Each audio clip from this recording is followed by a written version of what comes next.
Sa ating lahat, mga kapatid. Yes, the Lord is good. Purihin ang ating Panginoon. Napakaiilang po na mensahe.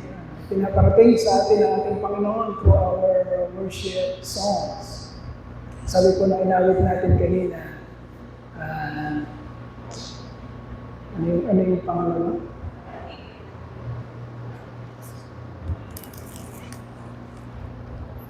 Yan. Sa gitna ng bagyo, aawitan kita. Sa lungkot at sa saya, pupurihin kita.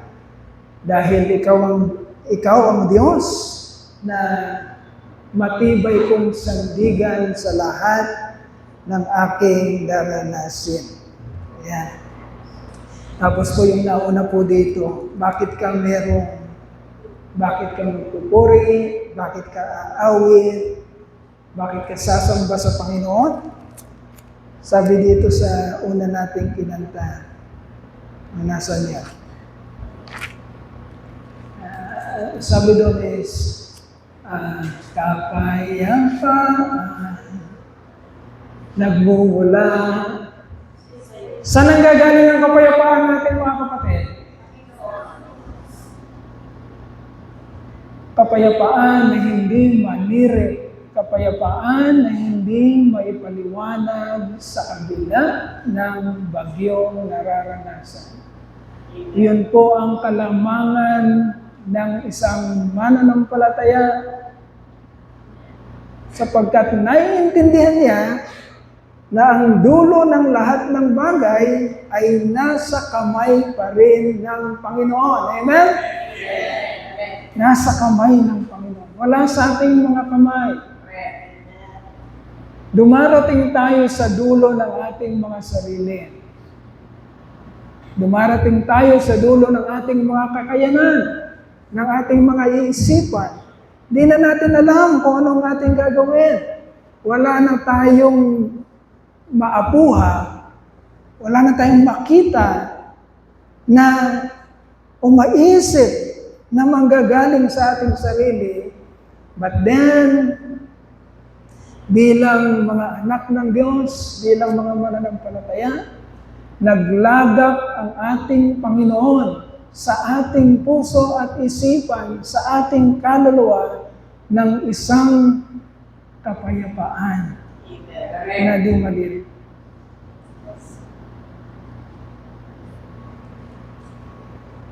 Ano ang ginamit ni Daniel nung inihulog siya sa lion's den? Anong ginamit ni Daniel nung isinalang siya sa bunganga ng mga leon? Kundi ang kapayapaan na nanggagaling sa Diyos. Isang pagkakataon o isang kalagayang imposible na.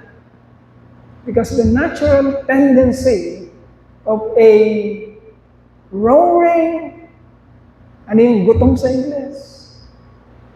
Roaring and very hungry lion, mga kapatid, is to devour.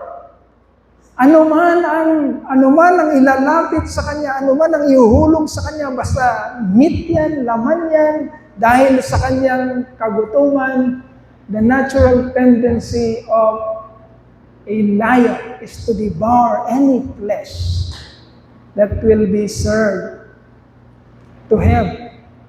Yun ang natural. Wala nang takas si Daniel. Kakainin na lamang siya ng leon. But then, mga kapatid, our God is the God of impossibility. Kinain ba siya ng leon?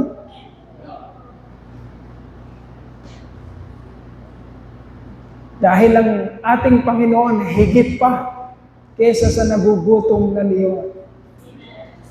Kaya niyang patahimikin ang leon, yan ng kapayapaan, at hindi kainin si Daniel. Ganon din si Shadrach, si Meshach, si Abednego. The natural tendency of a scorching heat or flame that was intensified 7 times. Sabi ng tagapag-utos, gawin yung 7 ulit na init para siguradong tupok si Meshach, si Shadrach, at si Abednego. Pag isinalang natin sila sa burning furnace, walang kawala. At isinalang si Meshach, si Shadrach, at si Abednego. Nasunog ba sila? Anong sinasabi ng istorya? Nasunog ba sila? Hindi sila nasunog. Bakit? Kasama nila ang Diyos.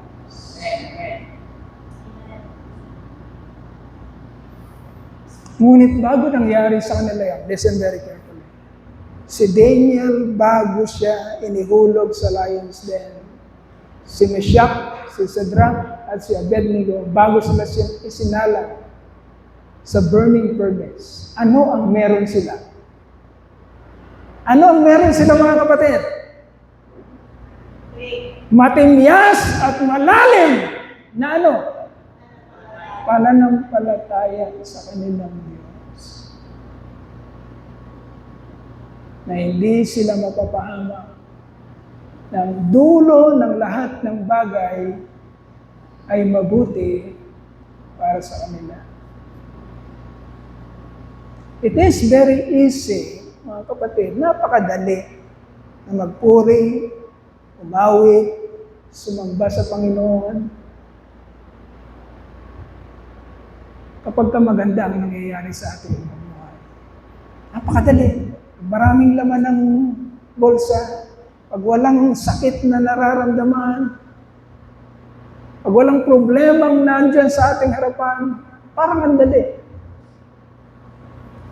Ngunit yung lalim ng pagpupuri at pagsamba ay sadyabang nakikita at nararamdaman ng ating Panginoon. Our God, listen very carefully, will sometimes, and even many times in our lives, mga kapatid, ay nangangailangan dalhin tayo sa dulo ng ating sarili para mapatunayan niya kung sino siya at kung sino tayo sa harapan niya. At ang magiging resulta noon, mga kapatid, ay malabis na pagpupuri, pagsamba, pagtitiwala sa ating Diyos at pagpapakababa sa ating sarili. Sapagkat time and time again, napapatunayan natin, mga kapatid, kung sino tayo at kung sino ang Diyos sa ating buhay sa pamamagitan ng mga bagyong dumarating sa atin. Okay? Kaya mo bang sambahin ng Diyos sa kabila ng bagyo? Amen? O sige, papadalahan ka ng bagyo ng Lord. Gusto mo? Hindi natin hinahangad ang bagyo, mga kapatid. Hindi natin hinahangad yan. Alam natin, pare-pareho tayo na mahihina. Alam natin at alam ng Diyos na hindi natin kaya ang mga bagyo. Alam niya yun. Higit pa sa pangunawang meron tayo. Higit pa sa kaya nating isipin. Alam ng Diyos. Kahit ang hikbi ng ating puso, kahit na ang daing ng ating kaluluwa, naiintindihan ng Diyos. Bawat segundo ng ating buhay, alam niya.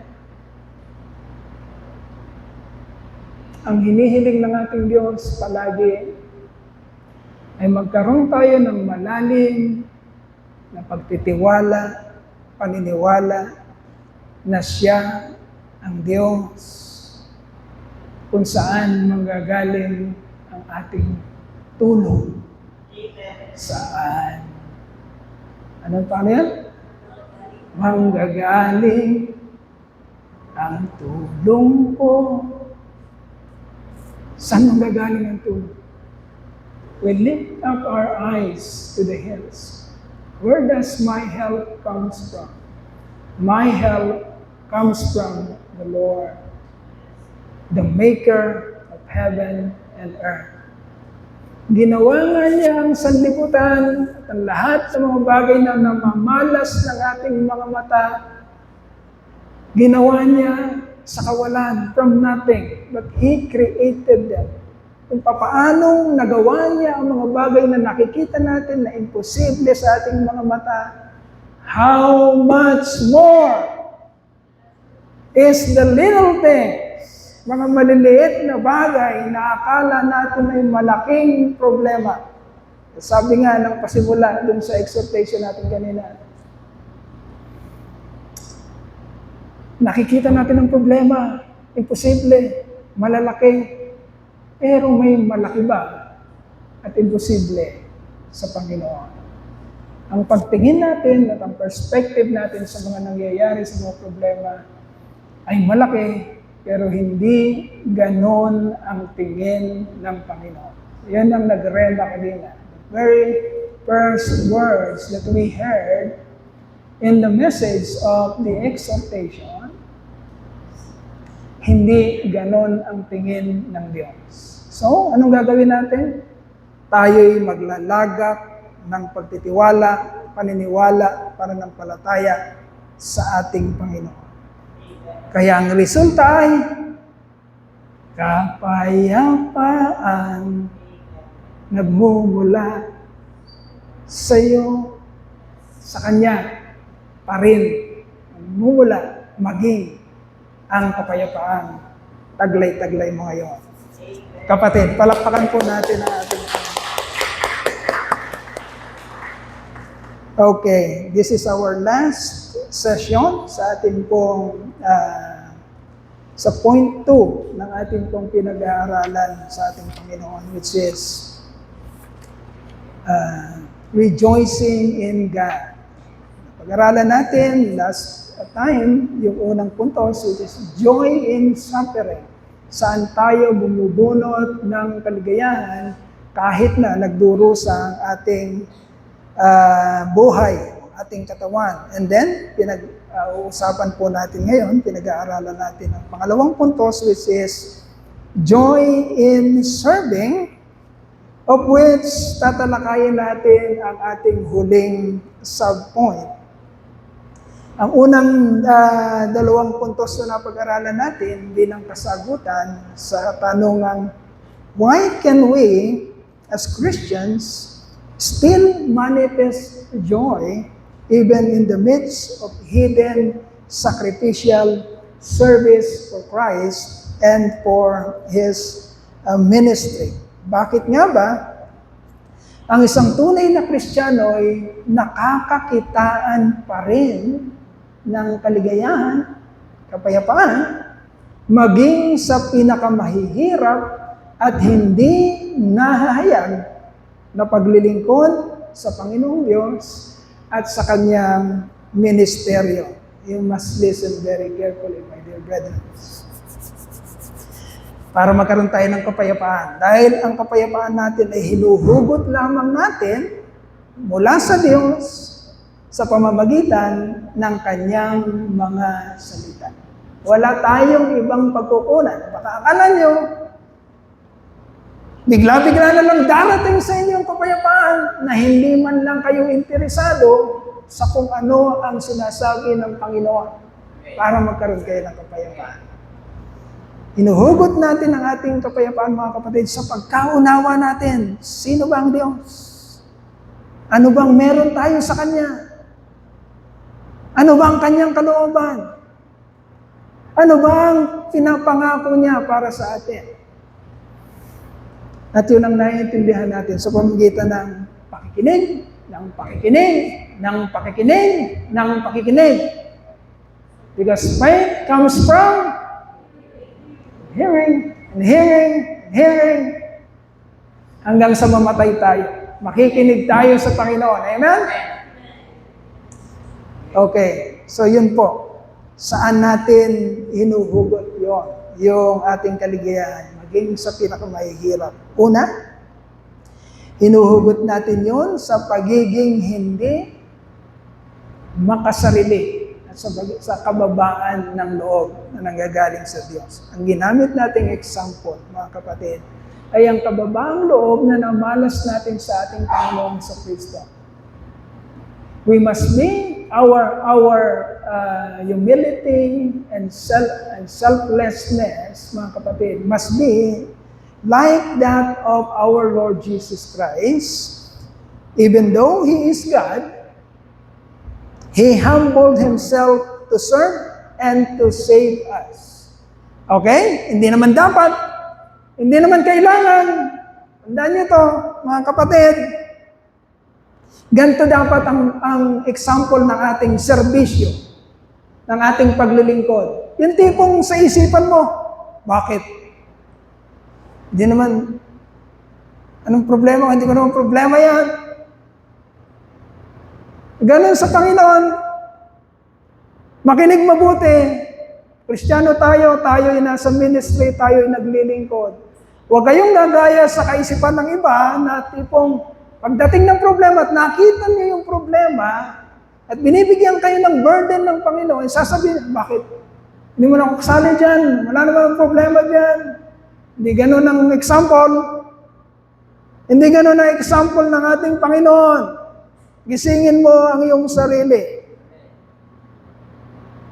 Ang example ng Panginoon, even though He is God, na pwede niyang utusan, pwede niyang sabatahin ng lahat, pwedeng hindi niya pakialaman, wala namang makakaalam kung hindi siya makialam, even though He is God, na namamayagpag. He chose, pinili niya, nagdesisyon siya na i-humble niya ang kanyang sarili. He decided, He chose to humble Himself. To serve and to save us. Mga kapatid, kung hindi ginawa yon ng ating Panginoon, wala na tayong pinag-uusapan ngayon. Okay? Ganon din sa atin, mga kapatid. Pag binigyan tayo ng pagkakataon ng Panginoon na maglingkod, kapatid, gayahin natin ang ating Panginoon sa Kristo. You must humble yourself, serve, and save a situation. Ganon dapat, like Christ. And then yung humility, mga kapatid, yung kababaang loob ay pinakita na gayahin natin ang buhay ni Apostol Pablo. Even though he has something to boast about, he considered himself nothing to serve Christ and the ministry. Si Apostol Pablo, mga kapatid, isa siyang Pariseo, isa siyang aral, isa siyang zealous leader ng Judaismo. Marami siyang pwedeng ipagmalaki, marami siyang pwedeng ipagmayabang. But, ang example na pinakita sa atin ni Apostol Pablo, mga kapatid, kahit na marami siyang ipagmamalaki at ipagmamayabang, he considered himself na baliwala ako. Sino ba ako sa harapan ng Diyos? Ako ay isang makasalanan. Isang taong hindi karapat-dapat na tapunan ng grasya, ng awa, ng pagmamahal ng Diyos. Doon niya hinugot, mga kapatid. Doon hinugot ni Apostol Pablo yung kanyang kasiglahan, yung kanyang kaligayahan, yung kanyang pagnanasa na maglingkod sa Panginoon at sa kanyang ministeryo. Okay? Kaya tayo, huwag po tayong yung tipong, special ako eh. Sino na lang dyan? Maliliit na ano yan, hindi para sa akin yan, hindi ako pang ganyan. Kunyari nyo, pupunta tayo sa, ang tawag dito, pagka yung may patay, sa mga sulok-sulok na lugar, lamay, sa mga lamayan. Ito observation ko ito, mga kapatid ha. Gumising tayo dito. Pagka pupunta tayo dun sa mga slum area, sa mga parang hindi magandang lugar, Huwag po tayong parang ang yabang naman natin na parang tayo ay sikat na sikat naman o hindi naman tayo special tayo na parang hindi tayo pwede doon. I'm sorry, hindi gano'n ang example ng Panginoong Jesucristo at hindi gano'n ang example ni Apostol Pablo. Bagamat mayroong mga ipagmamayabang, ay kinonsider ang kanilang mga sarili na wala, natin, hindi karapat-dapat. Huwag natin sasabihin, hindi ako pang ganyan.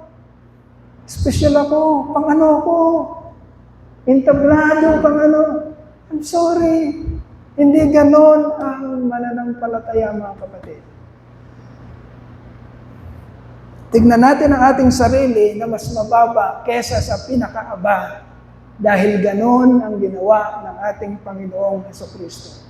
Yun ang ihemplong ibinigay niya sa atin.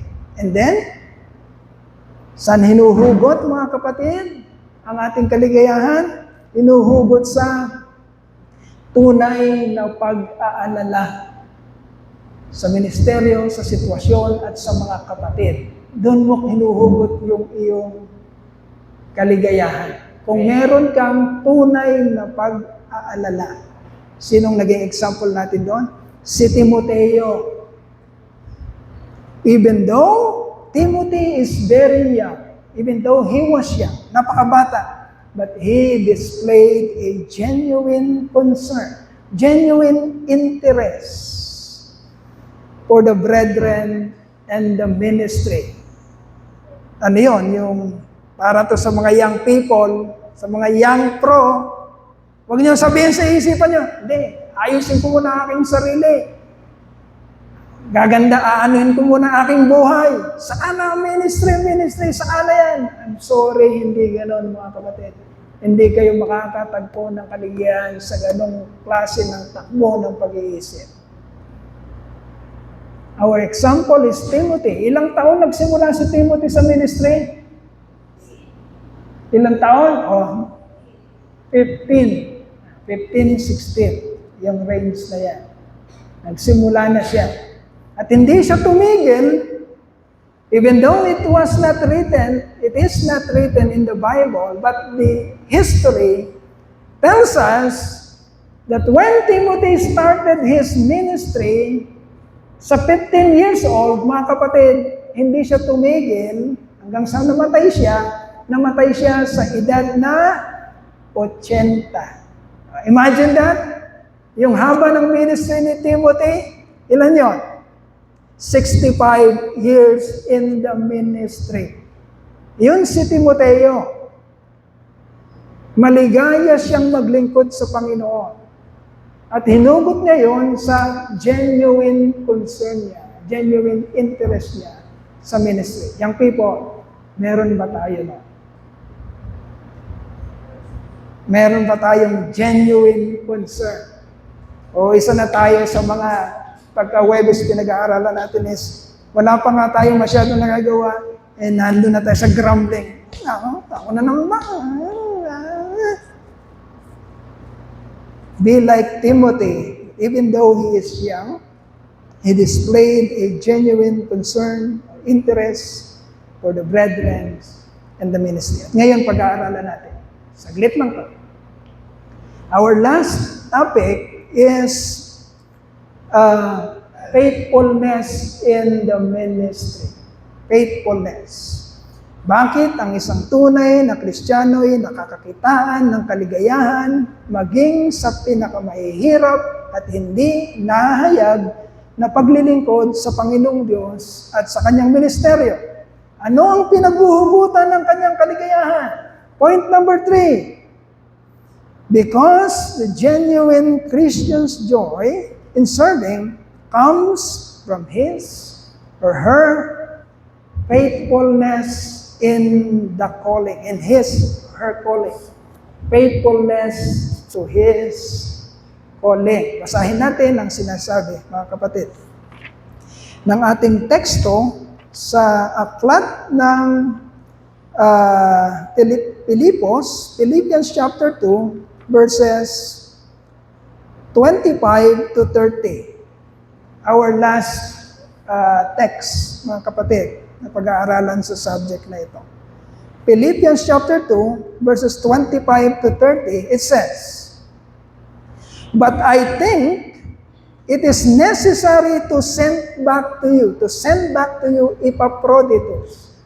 Okay, nabanggit na natin yung example natin ngayon. Sino siya? Epaphroditus. Madaming beses niyo ba siyang naririnig? O ngayon yun lang narinig yung pangalan? Aminin natin. Yung pangalang Epaphroditus, nagre-ring ba siya sa tenga niyo?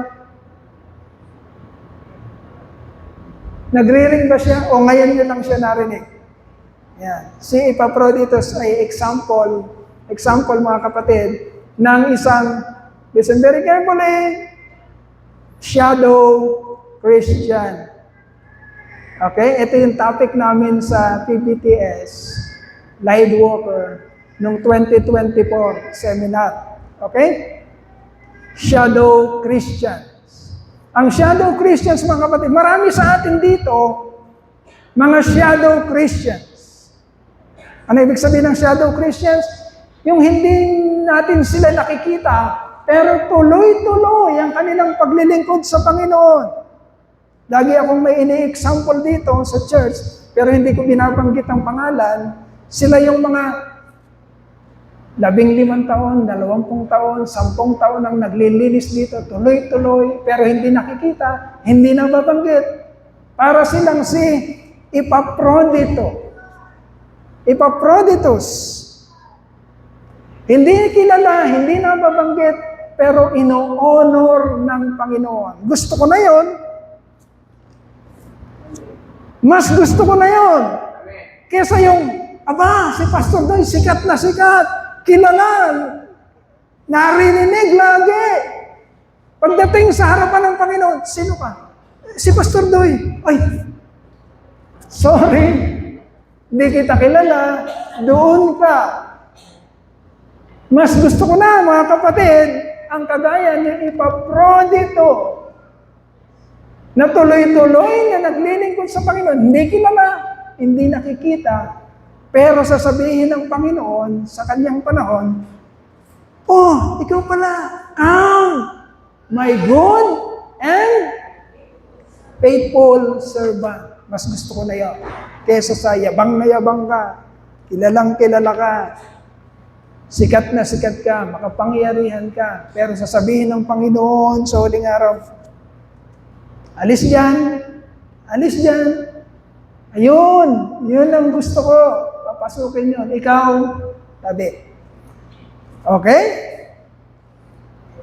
But I think it is necessary to send back to you Epaphroditus, my brother, fellow worker, and fellow soldier, who is also your messenger, whom you sent to take care of my needs. For he longs for all of you, and is distressed because you heard he was ill.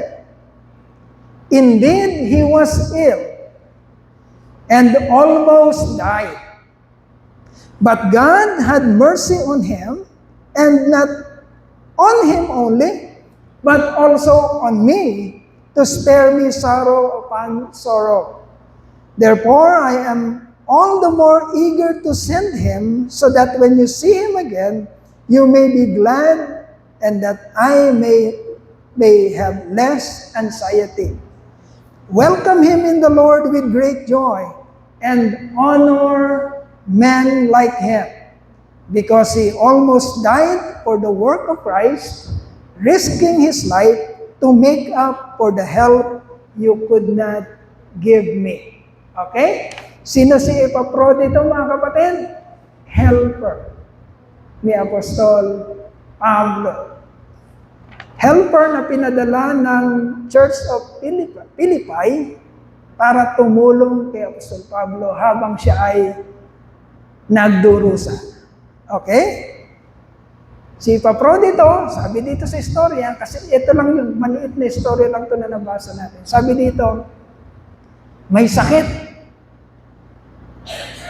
At hindi lang siya may sakit, sabi dito, he almost muntik siyang namatay.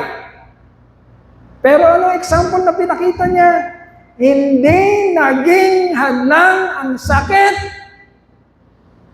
at kamatayan para magpatuloy siyang maglingkod, magsilbi ng may kaligayahan kay Apostol Pablo at sa ministeryo ng Diyos. Yun ang istorya na nabasa natin.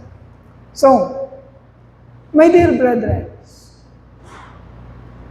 it is easy to be apathetic, to be indifferent in a situation where help or service is needed very badly. Nangangatwiran tayo dito sa ating isipan, mga kapatid. Kapag hindi natin problema, pag wala tayong kinalaman doon, hindi natin concern, napakadali para sabihin natin na, ayan, hindi ko problema yan. Bakit ako tutulong? Hindi ko problema yan. Napakadali. Nalubangkas yun sa ating mga bibig. Napakadali na i-justify yun sa ating isipan. Listen very carefully. Napakadali na wala kang maramdaman kasi, bakit ba? Hindi ko ang problema yan. Wala akong panahon dyan. Busy ako. Meron akong inaatupag na sarili ko. Kayo-kayo na lang dyan. Wala akong panahon. Ako na lang ba palagi? Meron.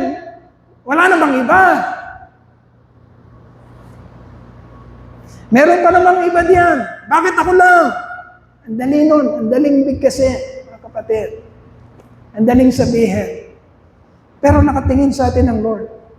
Amen. Listen very carefully. Nakatingin sa atin ang Lord. At tinitimbang niya ang nilalaman ng ating puso.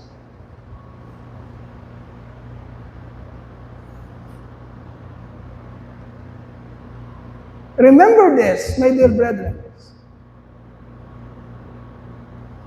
A genuine Christian's joy. Pinag-aaralan naman natin, inuulit naman natin, genuine Christian. Genuine. Pag sinabing genuine, ito yung mga Kristiyanong kamukha. Nino? Ni Kristo. Gumising tayo mga kapatid. Baka sabi tayo ng salita tayo ng salita. Kristiyano ako, anak ako ng Diyos, elect ako, pinili ako, hiniram ako. Ang tanong, are you a genuine Christian? Because a genuine Christian, mga kapatid, ang tunay na Kristiyano ay merong kaligayahan tumulong. May kaligayahan tumulong. Bakit? Kasi kamukha niya si Kristo. Hanggang saan ang pagtulong ng isang genuine Christian? Ayan, mag-aalaman tayo mga kapatid. Hanggang saan ang pagtulong ng isang genuine Christian?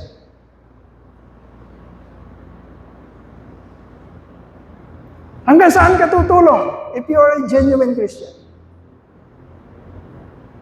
Sinong example mo? Kung genuine Christian yan. Hanggang saan tumulong si Jesus? Hanggang saan tumulong si Jesus? Ano? Huh?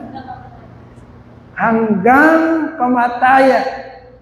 Meron bang tinira si Jesus Christ para sa kanyang sarili? Ayan na. Magkakaintindihan tayo mga kapatid. If you are a genuine Christian, kapatid, hindi lalabas sa bibig mo ang mga salitang, hindi ko problema yan.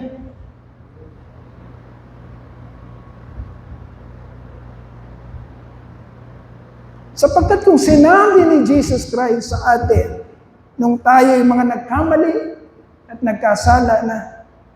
O bakit? Hindi ko problema yan. Kapag yun ang sinabi ni Jesus Christ sa atin, saan tayo pupulutin, mga kapatid?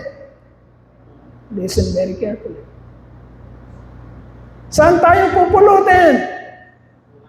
Sa kampungan. Lahat tayo, pupunta tayo sa impyerno. Bakit? Because all have sinned. And we all fell short of His glory. But our God intervenes. Nakialam. Hindi niya sinabing, wala akong paalam dyan. Nakialam siya. Hindi niya sinabing, hindi ko problema yan. Pinroblema niya kung ano ang ministeryong binigay sa kanya. Pinroblema niya at pinakialaman niya kung ano yung pagkatawag niya. Okay? Kung ano ang pagkatawag ng ating Panginoon ay ginampanan niya. At yun ang ating example. A genuine Christian's joy in serving comes from knowing that he or she is being faithful to the call God has for him or for her. Okay? Ang kaligayahan mo, kapatid, sa paglilingkod, sa pagsaserbisyo, in our third point, ay hinuhugot mo. Bakit ka maligaya? Kasi hinuhugot mo yun dahil alam mo na nagiging matapat ka sa mga bagay kung saan ka tinawag ng Panginoon. Okay? Kung binigyan ka ng pagkakataon na magsilbi, maglingkod ng Panginoon, ibinigay niya sa iyong burden, huwag mong aatrasan yon, kapatid. Wag. I'm telling you the truth. Bakit? Kasi ibinalot na ng Panginoon. Listen very carefully for this wisdom. Huwag mong aatrasan yung mga pagkakataon na gagamitin ka ng Panginoon. Bakit? Kasi ibinalot na niya ang lahat ng blessing at favor. Kung makatotohanan ka, gaganap kung saan ka niya tinawag. Nagkakaintindihan tayo, mga kapatid? Binalot na niya ang kapayapaan, ang kaligayahan, ang satisfaction, ang kaganapan na makakamit ng iyong puso at isipan kung magiging tapat ka sa iyong pagkatawag, kapatid. Sana naiintindihan natin. Baka tayo sana naiintindihan natin. Sana hindi tayo si play safe. Kilala niyo si play safe? Yung nandun ka lang sa safe side. Hindi ka makapag-all out, hindi ka makapagbigay kasi ang lagi mong iniintindi. Ang lagi mong iniintindi, paano ko? Nandun ka sa play safe. Hindi ganun ang Panginoon. Ano example ng Panginoon? Kinakanta natin yun eh. Ano yung Tagalog na? Diyos, inibig mo ang isang tulad ko. Ano? Tinawag mo, anak, nilapit sa piling mo, sa iyong mga mata, apoy, malinis na katuwiran mo, Jesus, ang iyong nakikita. Hindi, ang gusto kong palabasin din yung salitang, binigay mo ang, yan, binigay mo ang lahat. Pero mga kapatid, nag-uusap tayo heart to heart. Binigay ba ni Jesus ang lahat? Nung binigay ni Jesus ang lahat, ilan ang tinugo niya? Ilan ang naging prophet ni Jesus Christ nung binigay niya lahat? Nung binigay ng Panginoon ang kanyang buhay, lahat-lahat sa kanya, ano yung naging pakinabang ni Jesus in return?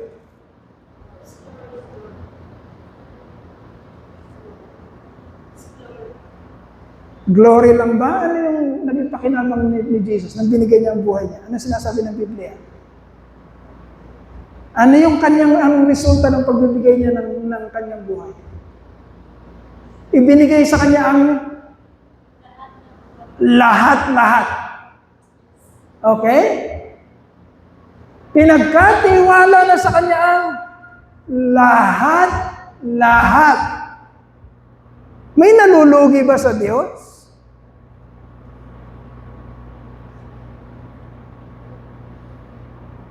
May nilulugi ba ang Diyos?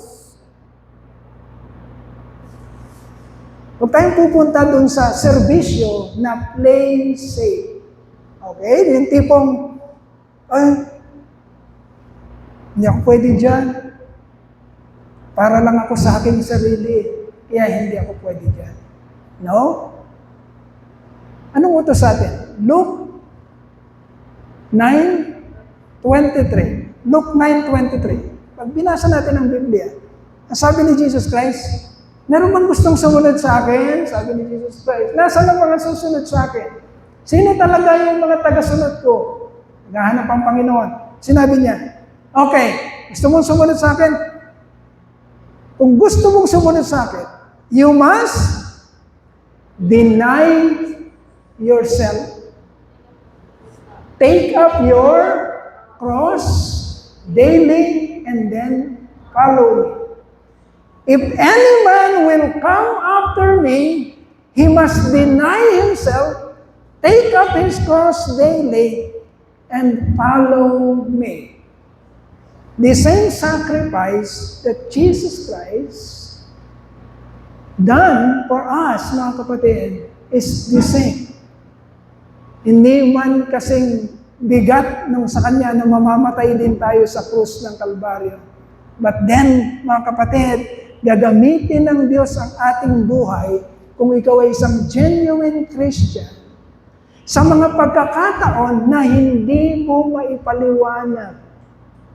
Sa mga pagkakataon na pwede mong sabihin at pwede mo nang atrasan dahil sa tingin mo, wala kang kakayanan at hindi mo maipaliwanag. But then, mga kapatid, if you are a genuine Christian, bibigyan ka ng pagkakataon at ng kakayanan ng Diyos na magawa mo ang mga bagay kung saan Kanya tinatawag. Okay? Ang totoo, listen very carefully, ang totoo, nakikipag-unahan ang mga genuine Christians ay nakikipag-unahan sa bawat opportunity na makagawa at makapaglingkod sa tao at sa Diyos. Bakit sila nakikipag-unahan? Dahil sa kanilang experience sa Panginoon, dahil sa kanilang pagkakilala at pagkaunawa sa Panginoon, mga kapatid, ang mga pagsisilbi at mga paglilingkod na ito ay nagbibigay sa kanila ng malabis na kasiyahan, kaligayahan, kaganapan or fulfillment at kapayapaan ng puso kay Jesucristo. Yun ang totoo at yun ang mga example na nababasa natin dito. Anong ginagawa natin, mga kapatid? Anong nangyayari sa ating buhay bilang mga mananampalataya? Tayo ba yung nakakubli ng nakakubli, tago ng tago, iwas ng iwas, atras ng atras, hindi natin maranasan ang kapayapaan, kasiyahan, fulfillment na meron ng Diyos na binalot na niya para maranasan natin dahil lagi tayong umaatras at itinutulak ang mga pagkakataon, ang mga bagay, mga sitwasyon at mga problema na dapat nating kinakaharap at pinaglilingkuran. Ang mga ministeryong ating pinaglilingkuran. Kaya hindi ka makaakuhab ng malalim na kaligayahan sa buhay mo bilang isang mananampalataya. Because there are so many opportunities. Listen very carefully, most of all, young people. Because there are many opportunities to serve God. Napakaraming opportunity na nilalagay ng Diyos sa ating harapan at pinipili natin, kayo na naman, sawa na ko dyan, ayoko naman na yan, busy ako. Pinipili natin itulak, pinipili natin i-ignore, at hinaharap natin yung mga bagay na akala natin ay magbibigay ng kaligayahan sa ating buhay. Only to find out, mga kapatid, na pag nagbababad na tayo sa sanlibutan, imbes na kaligayahan at ating nararanasan ay patuloy na depression sa sanlibutan, sapagkat hindi natin matagpuan yung kaligayahan na makakamtan lamang natin kung ginagaya natin ang mga taong pinag-uusapan natin, kagaya ni Timoteo, ni Epaprodito, ni Pablo, at ng ating Panginoong Kristo. Listen very carefully. Although the message, it seems parang hindi popular, hindi masyadong masakit sa tenga, parang pinapagalitan tayo. But my dear brethren, kapag na-master natin, naiintindihan natin at ginagawa natin ang mga bagay na ito magbibigay sa atin ng tunay na kaligayahan bilang mga anak ng Diyos. Hindi yung ba't akala ba natin ang ministry, sayawan tayo dito, yeah, one way, Jesus. Akala natin yun ang ministry? No. I'm sorry to tell you, hindi yun ang ministry.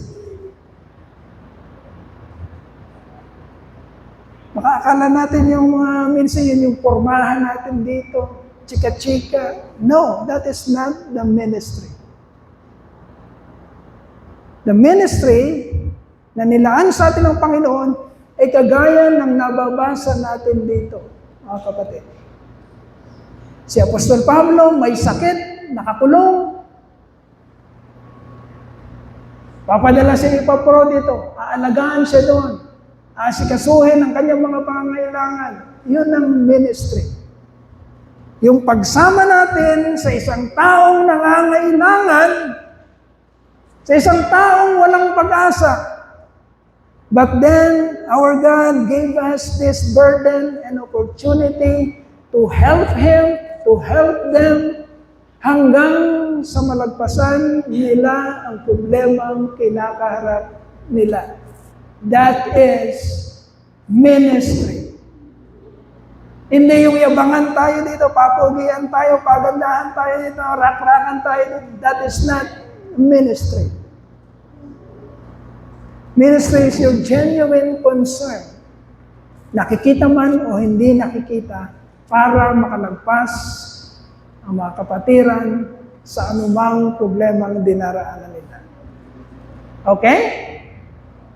We must be faithful in our calling, mga kapatid. Like Epaprodito, gayahin natin the example of Epaphroditus. Even though Epaprodito is sick, he continued to press on to his calling and faithfully serve in the ministry of God. We will close with this, mga kapatid. Wala tayong katwiran sa Panginoon, anuman ang sitwasyon natin sa ating buhay. We cannot say no to God. Listen very carefully. If we consider ourselves as genuine Christians, mawawalan tayo ng katwiran. And I'm telling this to young professionals na akala nyo meron kayong justification. Listen very carefully. I'm telling this to the young professionals. Wala kang katwiran sa Panginoon na idadahilan mo ang mga bagay-bagay para hindi makapaglingkod sa ministry. Para hindi makatulong sa ministry. Wala kang reason na sasabihin ng Lord, okay. Okay lang yan, sige. Ganyan ba sitwasyon mo? Okay. Walang ganon. Like if Epaprodito, even though he is sick, even though he is dying, he continued to press on to his calling and the ministry. Huwag mong i-weaponize. Listen very carefully. Huwag mong i-weaponize sa harapan ng Panginoon para mapaniwala mo siya. Lord, may sakit ako ngayon, Lord. Hindi ako pwede ngayon, Lord. May sakit ako, Lord. I'm sorry. Ang nauna sa atin, isinasalang sa apoy, nilalagare, pakinggan mabuti, young people, nilalagare dito, walang katwiran. Pinupugutan ng ulo, pinapako sa cross, mga walang katwiran. Masayang nagpapatuloy sa paglilingkod sa Panginoon. Okay? Oh my God. Nakakatakot. Baka para maka-absent ka sa ministry, maka-absent ka sa church. Sasabihin mo, Lord, giniginawa ko. Meron akong sakit, Lord. Anong sabi ng pinag-aralan natin sa grumbling? Yan bang naririnig ko sa'yo? May sakit ka? Yan bang sinasabi mo sa akin may sakit ka? Yan ang sinasabi mo sa makapangyarihang Diyos na kayang baguhin ang sitwasyon mo. Sinasabi mo na, Lord, hindi ko kayang maglingkod. Giniginawa ko, may sakit ako. Yan bang naririnig ko sa'yo? Anong sabi ng Lord? Gagawin ko sa'yo kung anong narinig kong sinasabi mo. Kung may katwiran, kapatid. Yung pala, ang takbo ng isip mo, hindi ako absent. Ay, absent ako. Kayo na muna mag-church. Pag nakaalis na ang mommy at daddy, wala na sila. Nunood na ako ng, I'm sorry, my dear brother. Lalo na young people. Ginigising tayo, wala tayong katwiran sa Panginoon. Meron kang anak, newly born na anak, I'm sorry, huwag mong ikakatwiran at i-weaponize sa harapan ng Panginoon. Hindi kami pwede. Meron kaming inaalaga ang bata, I'm sorry, manginginig tayo sa takot, mga kapatid. Huwag mong ikakatwiran ang mga bagay-bagay para hindi ka makarating sa harapan ng Panginoon. Huwag! Sapagkat nakakatakot. It is a dreadful thing to fall into the hands of the Almighty God.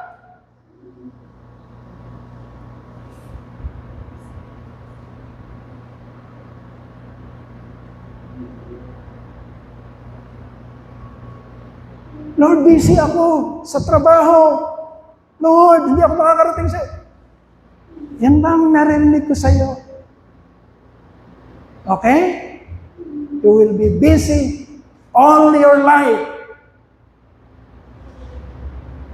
I will do to you the very things I heard you say. Yun ang sinasabi sa Biblia. Wala tayong katwiran sa Panginoon, mga kapatid. Wala. Because the examples na nababasa natin at napapatunayan natin sa Biblia, ibinigay nila ang kanilang buhay. Kung ikakatwiran natin na hindi natin kaya dahil meron tayong mga patungkol sa ating buhay, kapatid, nakakatakot yun sa harapan ng Panginoon. Gumising tayo, mga kapatid. At magkaroon tayo ng kaligayahang bigay sa Lord, sa ating Diyos. Ang malalim, maligayang paglilingkod para sa Kanyang kapurihan at para sa Kanyang ministeryo. Palakpakan po natin ang ating palakpakan po natin. Tayo po yung manalangin. Tayo po yung manalangin. Hallelujah. Hallelujah. Hallelujah. O Ama naming dakila.